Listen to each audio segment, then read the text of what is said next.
യമനിൽ വധശിക്ഷയ്ക്ക് വിധിക്കപ്പെട്ട മകളെ കാണാനാകുമെന്ന പ്രതീക്ഷയിൽ ആണ് നിമിഷപ്രിയയുടെ അമ്മ പ്രേമകുമാരി. നിമിഷ ജയിലിൽ ആണെങ്കിലും അവൾക്ക് സംരക്ഷണം ഒരുക്കുന്നവരോടും കടപ്പെട്ടിരിക്കുന്നു. മരിച്ചുപോയ സഹോദരന്റെ കുടുംബത്തോടും യമൻ ജനതയോടും മാപ്പ് ചോദിക്കണമെന്നും പ്രേമകുമാരി ന്യൂസ് 18നോട് പറഞ്ഞു. നാളെ യമനിലേക്ക് പോകാനിരിക്കെയാണ് പ്രേമകുമാരിയുടെ പ്രതികരണം. വധശിക്ഷയ്ക്ക് വിധിക്കപ്പെട്ട യമനിൽ ജയിലിൽ കഴിയുന്ന നിമിഷപ്രിയയുടെ മോചനത്തിനു വേണ്ടിയിട്ടുള്ള ശ്രമങ്ങൾക്കായി അമ്മ പ്രേമകുമാരി നാളെ പുലർച്ചെ യമനിലേക്ക് പുറപ്പെടുകയാണ്. സേവ് നിമിഷപ്രിയ ആക്ഷൻ കൌൺസിൽ അംഗമായ സാമുവൽ ജെറോമിനോടൊപ്പമാണ് അമ്മ പോകുന്നത്. നമ്മളോടൊപ്പം ഇപ്പോൾ കിഴക്കമ്പലത്തെ വീട്ടിൽ നിന്നും പ്രേമകുമാരി അമ്മ കൂടി ചേരുന്നു. അമ്മയോട് തന്നെ ഇതിന്റെ കൂടുതൽ കാര്യങ്ങൾ ചോദിക്കാം. അമ്മ, 12 വർഷത്തെ കാത്തിരിപ്പ് അവസാനം മകളെ കാണാൻ വേണ്ടി പോവുകയാണ്. എങ്ങനെ തോന്നുന്നു ഈ നിമിഷം? എന്താ പറയട്ടെ, സന്തോഷം കൊണ്ട് അങ്ങോട്ട് ഹൃദയം പൊട്ടുവാണ്. അപ്പോൾ അവളെ കാണുന്നത് മാത്രമല്ല, ഏറ്റവും പ്രധാനപ്പെട്ടത് അവളെ ഇത്ര വരെ ഒരു പോറൽ വരാതെ അവളെ സംരക്ഷിച്ച ഈ ആക്ഷൻ കൗൺസിലുകാരന്റെ സ്നേഹവും കാരുണ്യവും ഒരുപാട് ജീവിതം തന്നെ പോരാ നന്ദി പറയാൻ. അവിടെ യമൻ രാജ്യം, അവിടെയുള്ള ജനങ്ങൾ എന്റെ മോളെ ഒരു പോറൽ വരാതെ അവിടെ സംരക്ഷിച്ച് ജയിൽ അവൾക്ക് വേണ്ടി എല്ലാ സംരക്ഷണം ചെയ്യുന്ന പോലീസുകാരികൾ എല്ലാവരുടെയും സ്നേഹത്തിന് ഒരുപാട് നന്ദി പറയുന്നു. ഞാൻ അവിടെ മാപ്പ് ചോദിക്കാൻ ആ മണ്ണിനോടും രാജ്യത്തിനോടും അവിടെയുള്ള ജനങ്ങളോടും മരിച്ചുപോയ സഹോദരന്റെ കുടുംബത്തോടും മാപ്പ് ചോദിക്കണം എന്ന് ആഗ്രഹിച്ചിട്ട് കുറച്ചായി വർഷങ്ങളായിട്ട് ഞാൻ കാത്തിരിക്കുക. അപ്പോൾ എനിക്ക് വഴിയൊരുങ്ങി വരുന്നത് ഇപ്പോഴാണ്. ദൈവകൃപ കൊണ്ടും എല്ലാവരുടെ പ്രയത്നങ്ങളും രാത്രി പകൽ അവരുടെ ജോലി കാര്യങ്ങളെല്ലാം ചിന്ത നിമിഷനെ മോചിപ്പിക്കണം എന്നുള്ള ചിന്തയിലാണ് രാജ്യത്തെ എല്ലാ മക്കളും നിങ്ങളടക്കം. അപ്പൊ എല്ലാവർക്കും അവളെ മോചിപ്പിച്ച് പുറത്തിങ്ങനെ ഇറങ്ങിയാ ചോദിക്കുന്നത് എങ്ങനെ മോളുടെ കാര്യം എന്തായി എന്നാ എല്ലാ ജനങ്ങളും കേൾക്കുന്ന. എല്ലാവരും ഞങ്ങൾ പ്രാർത്ഥിക്കുന്നതെന്നല്ലാതെ വേറൊരു അഭിപ്രായം എന്റെ കാതിൽ കേൾക്കാനിടയായിട്ടില്ല. അപ്പൊ നിങ്ങളുടെ എല്ലാവരുടെയും പ്രാർത്ഥനയ്ക്കും നിങ്ങളുടെ എല്ലാവരുടെയും പ്രയത്നങ്ങൾക്കും രാത്രി പകലില്ലാതെ നിങ്ങളൊക്കെ എന്നെ വന്ന് കൊണ്ടുപോകാനും ഇവിടെ കാണാൻ വരാനും ഒരുപാട് കഷ്ടപ്പെട്ടതിന് ഒത്തിരി നന്ദി പറയാണ്. നിങ്ങളുടെയൊക്കെ പ്രയത്നത്തിന്റെ ഫലമായി അവള് ഇന്ന് വരെ ഒരു കുഴപ്പമില്ലാതെ ആ രാജ്യത്തിരിക്കുന്നു. നാളെയും സന്തോഷപരമായി ആ കൊച്ചിന്റെ അമ്മയായി വരണം എന്ന് ഞാൻ ആഗ്രഹിച്ചു നിങ്ങളോട് നന്ദി പറയുകയാണ്. എങ്ങനെയാണ് നാളത്തെ യാത്ര? എത്ര മണിക്കാണ് പുറപ്പെടുന്നത്? പിന്നീട് അവിടെ എത്തിക്കഴിഞ്ഞാൽ അവിടുത്തെ താമസ സൗകര്യങ്ങളും അത് സംബന്ധിച്ച് അമ്മയ്ക്ക് എന്താണ് അറിയാൻ കഴിയുന്നത്? ഇതിനെക്കുറിച്ചുള്ള കാര്യങ്ങളൊക്കെ സാമുവൽ സാറിന് അറിയുള്ളൂ. ആ രാജ്യത്ത് ഒത്തിരി വർഷങ്ങളായിട്ട് താമസിക്കുന്ന കുടുംബമായി താമസിക്കുന്നയാളാണല്ലോ. പിന്നെ യമനിലെ ജോലിക്കാരനും എംബസിലെ ആളും ആദ്യം മുതൽ നിമിഷയുടെ കാര്യം അറിയുന്ന ആളാണ്. ആള് ആക്ഷൻ കൗൺസിൽ സംഘടനയിലില്ല. ആള് ഇതിനു വേണ്ടി നിമിഷയെ രക്ഷിക്കുക എന്നുള്ള ഒരു ലക്ഷ്യത്തിൽ ഒത്തിരി ആയി ആള് കഷ്ടപ്പെടുന്നു. അതിനോടൊപ്പം ആക്ഷൻ കൗൺസിലുകാരും കഷ്ടപ്പെടുന്നു. സംഘടനയോട് ചേർന്ന് നിൽക്കുന്നില്ലെങ്കിലും സംഘടനക്കാർ പറഞ്ഞ രീതിക്ക് അനുസരിച്ച് ഇപ്പോൾ എല്ലാ കാര്യങ്ങളും പിന്നെ ഞാൻ അതിന് വേണ്ട ഏർപ്പാട് പേപ്പറുകൾ ശരിയാക്കി കൊടുത്താണ് നിമിഷനെ ജയിലിൽ പോയി കാണാനും. അനുമതിയില്ലാതെ ഒന്നും അവിടെ കടത്തൂല. നിമിഷയുടെ ആരുമല്ല, ബന്ധമുള്ള അമ്മയ്ക്കടക്കുമ്പോൾ അനുമതി എന്തോരമായി അനുമതി കിട്ടാനായിട്ട് കാത്തിരിക്കണം. അങ്ങനെ ഇരിക്കുമ്പോൾ അവിടെയുള്ള ഒരാൾ പോയി നിമിഷനെ ഒന്ന് കാണണം എന്ന് പറഞ്ഞ് സാധിക്കുമോ? ഇല്ല. അപ്പോൾ അതിന് വേണ്ട എല്ലാം ശരിയാക്കി കൊടുത്ത് അതിന് വേണ്ട കാര്യങ്ങൾ ഏൽപ്പിച്ചിരിക്കുന്ന സാമുവൽ സാറിനെയാണ്. എല്ലാ കാര്യങ്ങളും സാറിന് അറിയുള്ളൂ. നിങ്ങൾ കാണാൻ മുമ്പ് ആള് വ്യക്തമായിട്ട് പറയും. ഞാൻ പറഞ്ഞ ചിലപ്പോൾ തെറ്റാവും. അതുകൊണ്ട് ദയവ് ചെയ്ത് അറിയാത്തത് നമ്മൾ പറയാതിരിക്കുന്നതല്ലേ നല്ലത്. അപ്പോ അതോടൊപ്പം ഈ യമൻ പൗരന്റെ കുടുംബത്തെയും കാണുന്നുണ്ടല്ലോ. അപ്പൊ അവര് കണ്ടതിന് ശേഷം എന്താണ് അമ്മ അവരോട് പറയാൻ പോകുന്നത്? എന്താണ് എന്ന് എനിക്കും തന്നെ അറിയില്ല.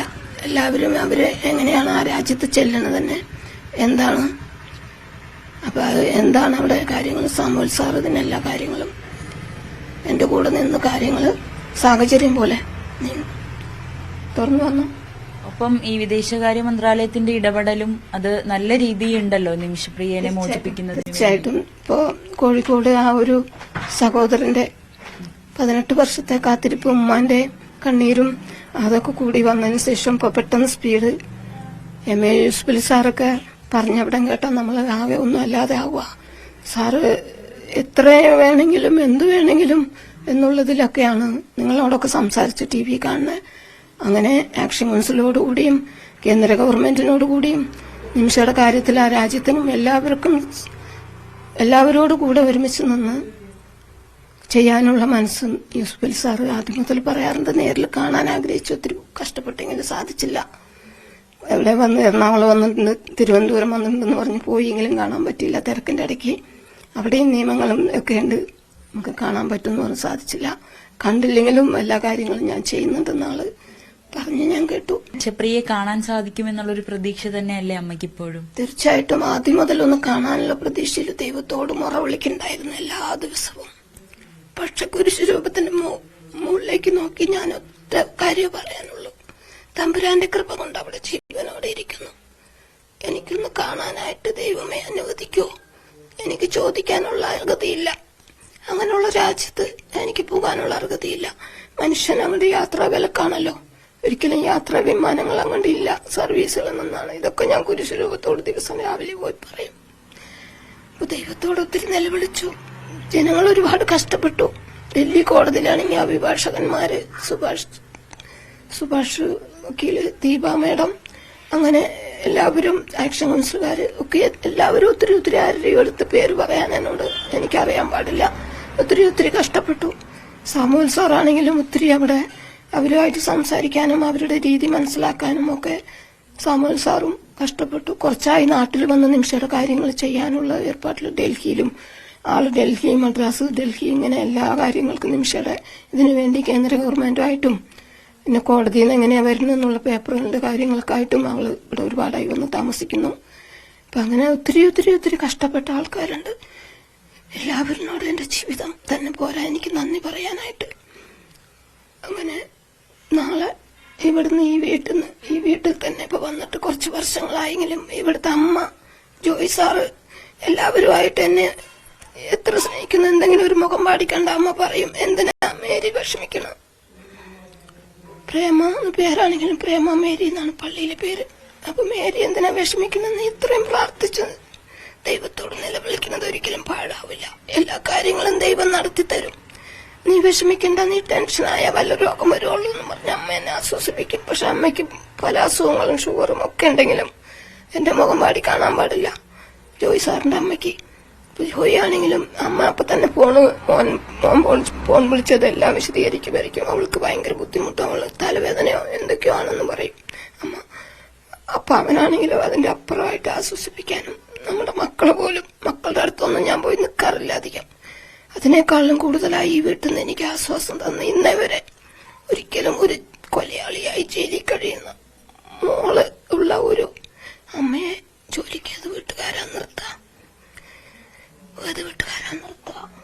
അങ്ങനെ എല്ലാറ്റിലും ഒരുപാട് നന്ദിയുണ്ട്. ഈ വീട്ടിനോട് എന്റെ ജീവിതം തന്നെ അടിയറ വയ്ക്കണം, അത്രയും കടപ്പാടുണ്ട്. ആ മക്കൾ ഇറ്റലിയിലുള്ള മോനെ എന്നും ഞാൻ പ്രാർത്ഥിക്കുന്നുണ്ട്. ചേച്ചി വിഷമിക്കണ്ട, പ്രാർത്ഥിക്കുന്നുണ്ട്. ഇന്നിപ്പോ കാലത്തെണീറ്റ് കല്യാണം ജോയിച്ചേട്ടന്റെ പെങ്ങള് കല്യാണം കഴിച്ച പെങ്ങള് രാവിലെ തന്നെ മൊബൈലിലേക്ക് ഇട്ടിരിക്കുക ഓരോ പ്രാർത്ഥനകളും. ചേച്ചി വിഷമിക്കണ്ട, പ്രാർത്ഥന ദൈവം കേൾക്കും, ഉറപ്പായും കേട്ടു. അതുകൊണ്ടല്ലേ മേരിയമ്മയ്ക്ക് പോകാൻ കഴിഞ്ഞ് എന്ന് പറഞ്ഞ് എല്ലാവരും എപ്പോഴും പ്രാർത്ഥിക്കുന്നുണ്ട്. വിഷമിക്കണ്ട പറയും. എനിക്ക് മനസ്സിന് ബുദ്ധിമുട്ടുകൾ, തടസ്സങ്ങൾ വന്നല്ലോ. ഡൽഹിയിൽ നിന്ന് അനുമതി കിട്ടിയെങ്കിലും പോണവിടെയൊക്കെ തടസ്സങ്ങളാണ്. ഇതേ കഴിഞ്ഞ ആഴ്ചയിൽ കൂടി നല്ല തടസ്സങ്ങളായി പോയി. പിന്നെ എന്തോ യുദ്ധവും പ്രശ്നങ്ങളൊക്കെ പാലസ്തീനായും അങ്ങനെയൊക്കെ ആയിട്ട് ഒമാനും ഒക്കെ ആയിട്ടുള്ള പ്രശ്നങ്ങൾ വരുമ്പോ വീണ്ടും തടസ്സമാവുമല്ലോ ദൈവമേ എന്നുള്ളതിൽ നെഞ്ചൊക്കെ പൊട്ടണ വേദനയും സൗണ്ടൊക്കെ അങ്ങനെ പോയി. ഡോക്ടറെ കാണാൻ പോയി. ഡോക്ടർക്കും കാര്യങ്ങൾ അറിയാം. അവിടുന്ന് സർട്ടിഫിക്കറ്റ് എഴുതി മേടിച്ച് എനിക്ക് പോകുമ്പോ മരുന്നുകളൊക്കെ കൊണ്ടുപോകണല്ലോ. ഡോക്ടർക്കും അറിയാം. ഡോക്ടർ വിഷമിക്കരുത്, കാര്യങ്ങളെല്ലാം നടക്കും, വിഷമിച്ച് രോഗിയാകരുതെന്ന് എന്നും പറയാറില്ലേ എന്ന് ഡോക്ടറും പറഞ്ഞുതരും. ഏതൊരു കന്യാസ്ത്രീകളാണെങ്കിലും മുഖം നോക്കി അവര് പലതിലും കണ്ട് അവർക്ക് ആളെ കണ്ട പുറത്തിറങ്ങിയാ ചോദിക്കുക എല്ലാവരും. വിഷമം മാത്രം കൊണ്ടിരിക്കുകയാണ്, എന്തിനാ ഈ വിഷമം ഇങ്ങനെ ഭക്ഷണമായി കഴിക്കണമെന്നും പറഞ്ഞ് കന്യാസ്ത്രീകൾ എന്നെ ആശ്വസിപ്പിക്കാറുണ്ട്. ഒത്തിരി നന്ദിയുണ്ട്. എങ്ങനെ പറഞ്ഞറിയിക്കുന്ന അറിയില്ല. അവസാന നിമിഷം പെട്ടെന്ന് ആയതുകൊണ്ട് ഒത്തിരി സമയം പറയാനില്ല, മിനിറ്റുകളായിട്ട് പോണു. എന്തായാലും അമ്മ ഇനി കരയേണ്ടി വരില്ല. പോയി തിരിച്ചു വരുമ്പോൾ നിമിഷപ്രിയയെ കാണാൻ സാധിക്കട്ടെ, ഒപ്പം നിമിഷപ്രിയയും കൂടെ ഉണ്ടാകട്ടെ എന്ന് അമ്മയെ പോലെ ഞങ്ങൾ എല്ലാവരും പ്രാർത്ഥിക്കുന്നുണ്ട്. ഉടൻ തന്നെ അവിടെ ചെന്ന് അവരുമായി സംസാരിച്ച് നിമിഷപ്രിയയുടെ മോചനത്തിന് വേണ്ടിയിട്ടുള്ള കാര്യങ്ങളെല്ലാം എത്രയും വേഗം നടക്കട്ടെ എന്ന് ഞങ്ങളും ആഗ്രഹിക്കുന്നു, പ്രാർത്ഥിക്കുന്നു. തിരിച്ചു വരുമ്പോൾ നിമിഷപ്രിയയും അമ്മയുടെ കൂടെ ഉണ്ടാകട്ടെ. അപ്പോഴും ഞങ്ങൾ വന്ന് അമ്മയുടെ സന്തോഷത്തിൽ ഒപ്പം പങ്കുചേരാം. എന്തായാലും നാളെ രാവിലെ 7 മണിയോടുകൂടിയായിരിക്കും നെടുമ്പാശ്ശേരി വിമാനത്താവളത്തിൽ നിന്നും യമനിലേക്കുള്ള യാത്ര പ്രേമകുമാരി അമ്മ പുറപ്പെടുക.